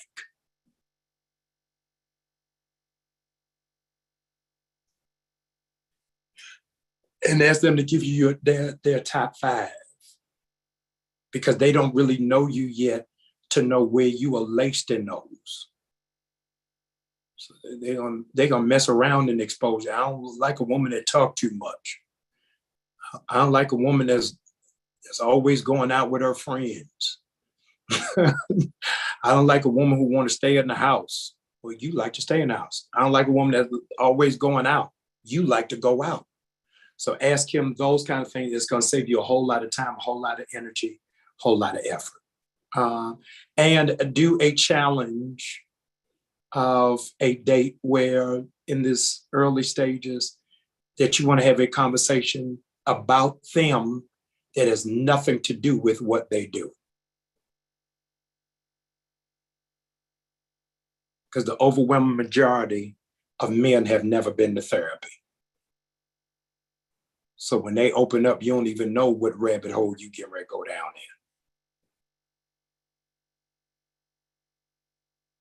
in. As a bonus track, you'll notice if you go on social media, you always see couple goals, love goals, Black love, hashtag. 98% of those hashtags are used by women. Ask men what is their goal. And disarm them. Say, it ain't got nothing to do with me. I just want to know, what is your love goal? Do you ever see yourself married? You okay just dating people for 12 years?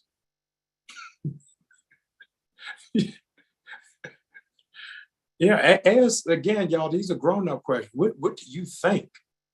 I'm telling you, it's going to save you, D, a whole lot of questions. How much do you think is too much I should spend for a pair of shoes.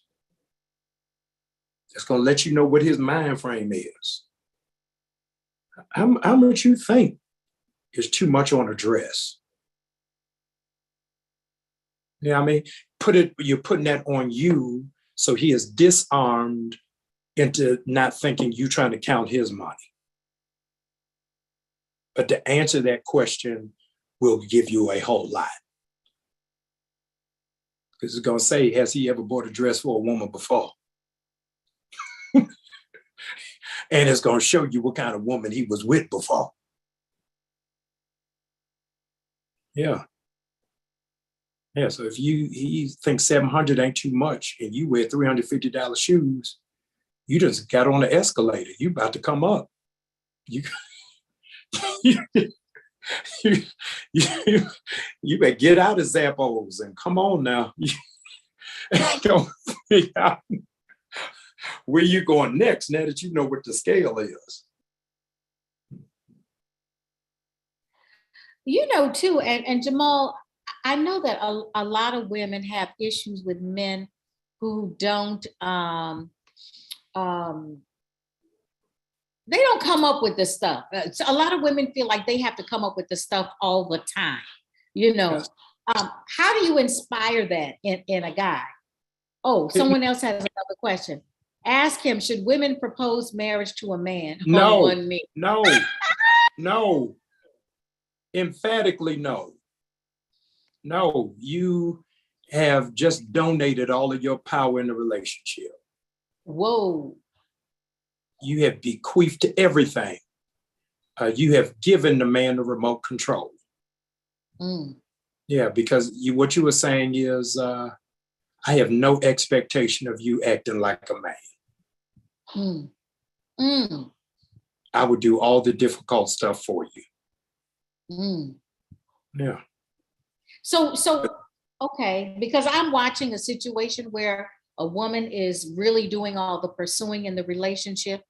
The Yes. guy has said, I'm not in relationship mode right now, yet when they go someplace. Men are hunters. Men are hunters. They go after what they want. Men don't spend the Saturday at the mall.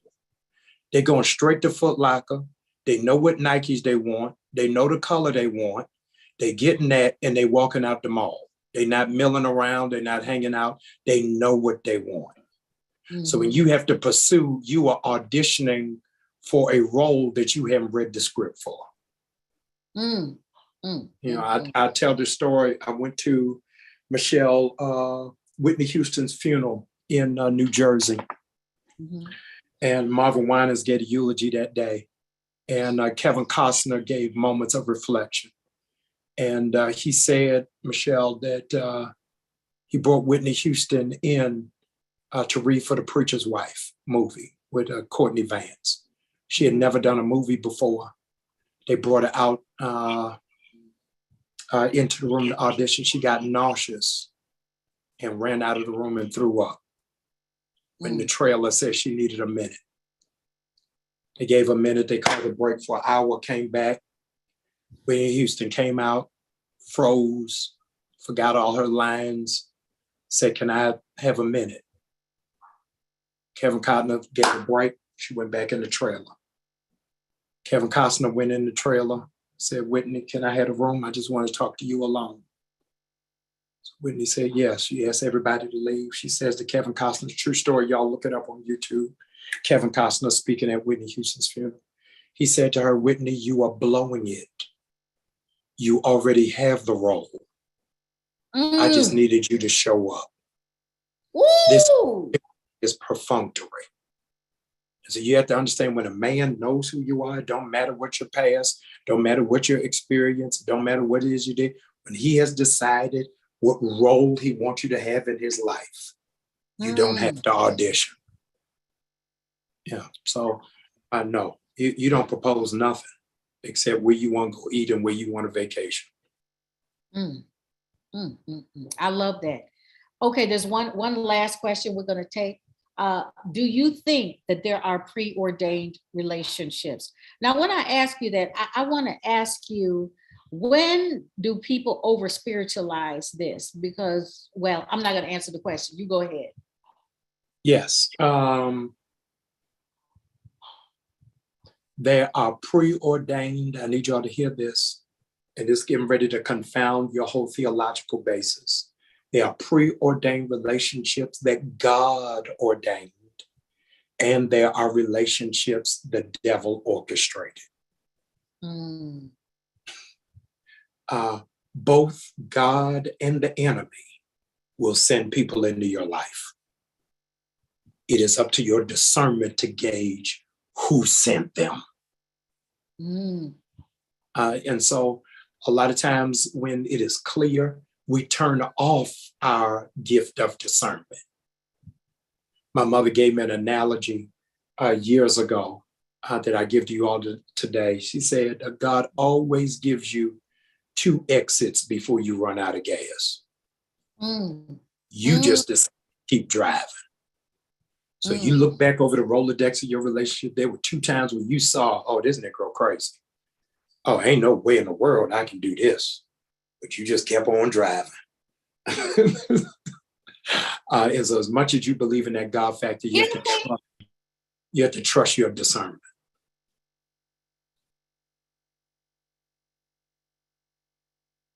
I can't hear you, Michelle. Wow. That's what I said. Wow. Okay. There's another question here, another bombshell question. I love these questions.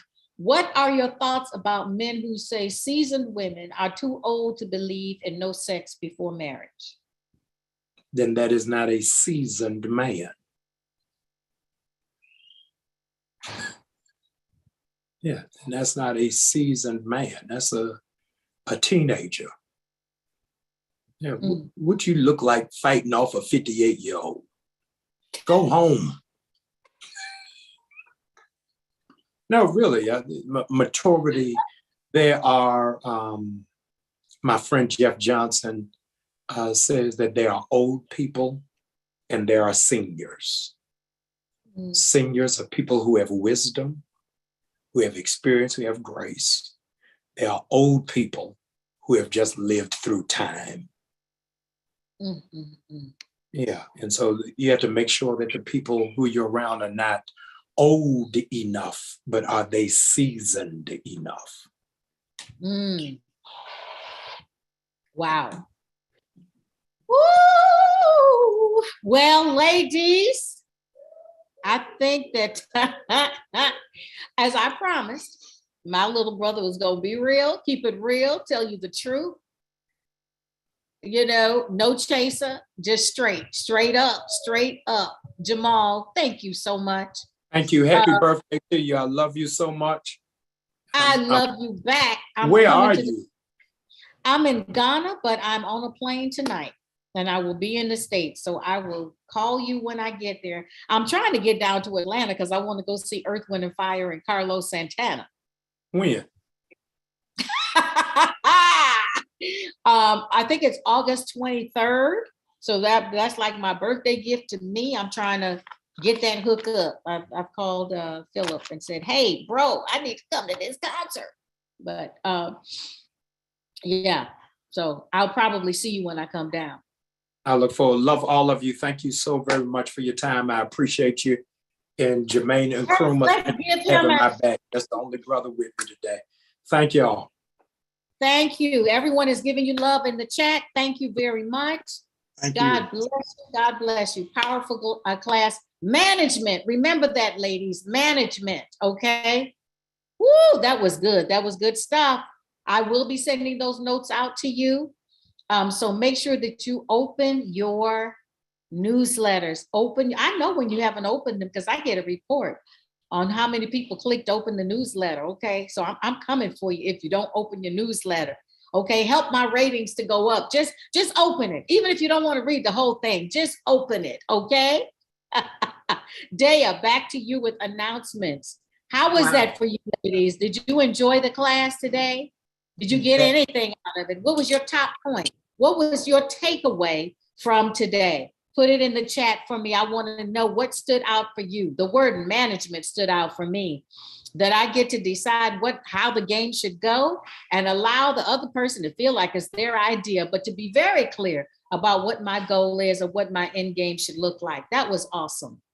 Dea, over to you. Absolutely. That was, we just got, Dr. Jamal Bryant just gave a whole new meaning to hashtag truth bomb. I mean, this was insane. This was insane. Amazing, truthful, insightful. Read between the lines, there are so many things that are hidden in this whole concept, this whole metaphor that he used with the pandemic, how things actually became from hiding, from being away, from being put away into revelation. A lot of things were revealed during this time. So it gave a whole new perspective in terms of relationship, what we see, what we allow to do. But he said, we choose. We are the ones who choose first. We choose first, right? So I really loved it. Please, let's again give a round of applause, even though he left the room. Let's give a round of applause for Dr. Jamal Bryant. I also would like to give a shout out to those who work behind the scenes here at the MMH Tribe to make this happen for you today. Miss Tega, Millie, Offie, Marsha, Jocelyn, Mary, Donna, Ann, Dill, and Karen, and myself. Did I miss anything? Did I miss anybody? I think I'm missing. You got everybody. I did get everybody. Aren't I missing somebody? I feel like I'm missing somebody. Junie. We're missing Junie. Oh, Junie. Yeah. Junie. Because she usually says it. Yes, that's right. Okay. So don't forget to join us next month, September 3rd. Our special guest will be Bishop Noel Jones. We will be discussing the problem with religion, the power of relationship. You won't want to miss that. May I add that even though the world has opened back up, we do appreciate you taking your time out of your busy schedule to be with us. Please don't forget to invite those that you know would benefit from these sessions to join us here at the MMH Hangouts. Today, as you know, and again, happy birthday, Michelle. So it's Michelle's birthday, and we want to be a blessing to her.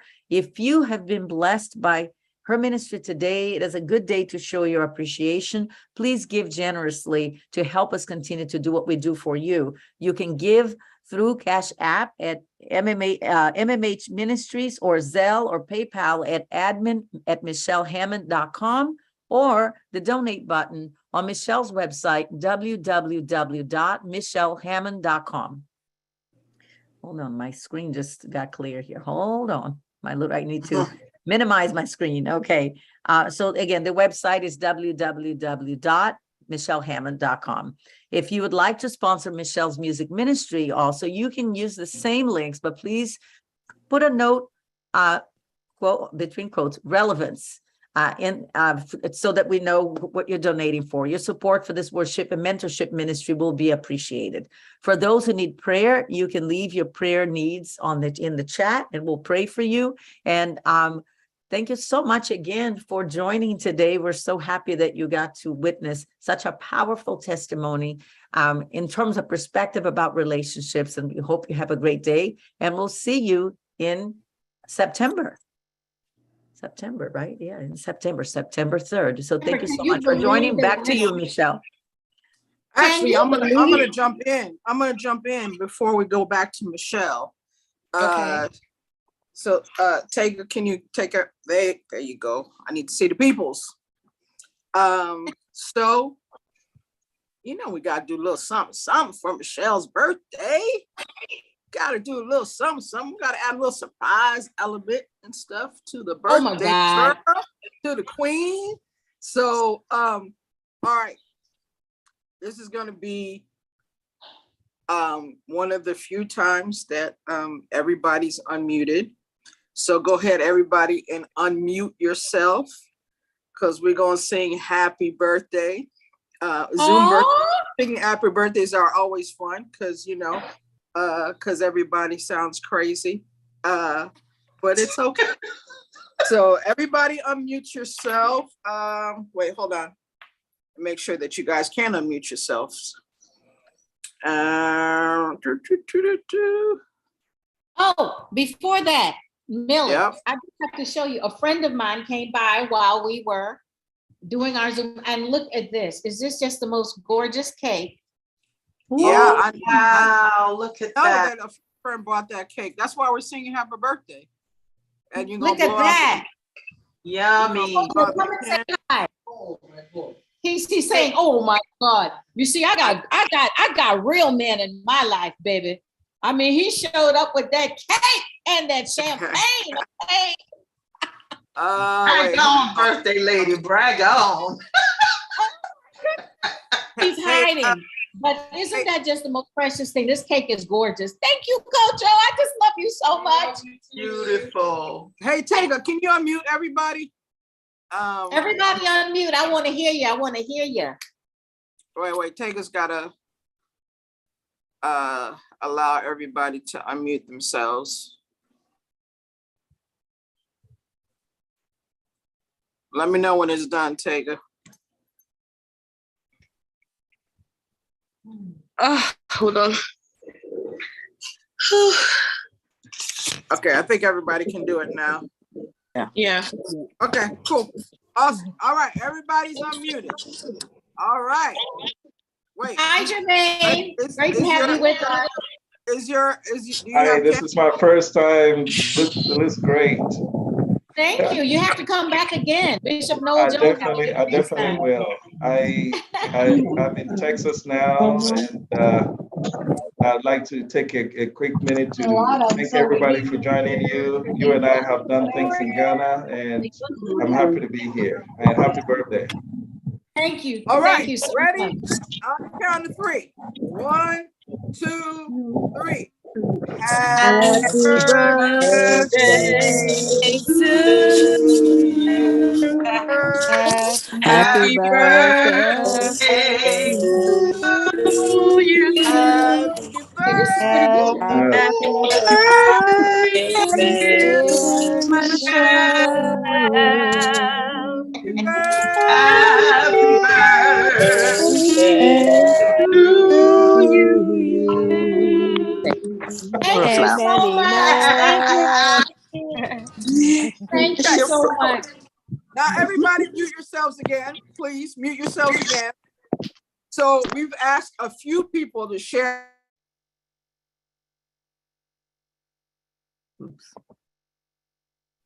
Millie, you're muted. You muted yourself.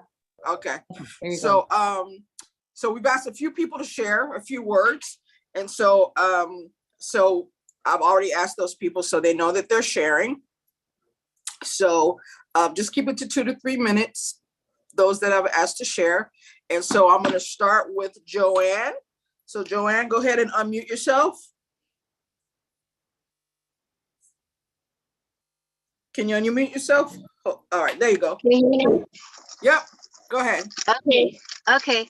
I just wanted to wish you just an awesome birthday, Michelle. You're such a blessing. We love you so much. And just your ministry and your inspiration as a woman of God has just been incredible in my life. And I thank the Lord that you just, your words and your words of encouragement, your writing, your speaking, your fashion, everything that God's gifted you with is such a blessing. And so I'm thankful for you, and just thankful that the blessings that I'm receiving, I'm sharing with people around me and helping to disciple people at my church as well. So I'm just very, very thankful, and just want to wish you the best birthday ever.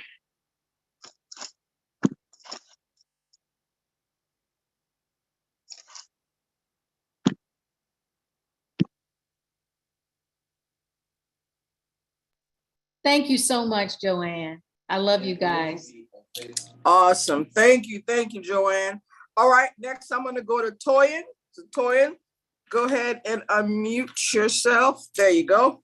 I gotta do that. Happy birthday to ya. Happy birthday to ya. Happy birthday. Sorry, could not resist. Happy birthday, Michelle. Thank you so much for choosing to spend today in this manner. I mean, you didn't have to, it's your birthday, and that just kind of shows the person that you are. You're just generous to the core, and you're always just open-hearted, just sharing everything you have. So I got to know you a bit more like during the pandemic when you were stuck in London and you did this every week, for free. And I see, the quality of your relationship, with people, the quality of people you bring onto this platform. We did book club together. And also the fact that you're always leaning into God, always listening to God. And so everything that you do is underpinned by purpose, what you hear him doing. You didn't let that time go fallow. And I can see all of the different things that are being birthed, as you listen to him and as you take off. So that's just so inspirational to me, that the way that you are on this forums and this platform, when we get to know you in a smaller setting, you are that same person, always encouraging, always giving, always pursuing and running after God. So I'm really grateful to have somebody like you, that I can, look up to, that is so inspiring and that encourages me, that I can, push through and reach for those things and be all that God wants me to be and has for me as well. So thank you for being you, for pursuing and continuing to run after God, and for the fact that you always have fun, whatever you do. That was a new revelation to me, that you can enjoy it. Life doesn't have to be a misery. Life can be hard, but that you always strive to just enjoy life and to have fun whatever you do. And I really, really do appreciate that about you. So lots of love to you. Blessings on your day and on your birthday month. Yes, thank you. We love you. All right. Thank you so much. Toya. All right. The next person, I hope you got my message, but wait, let me see if she's still on.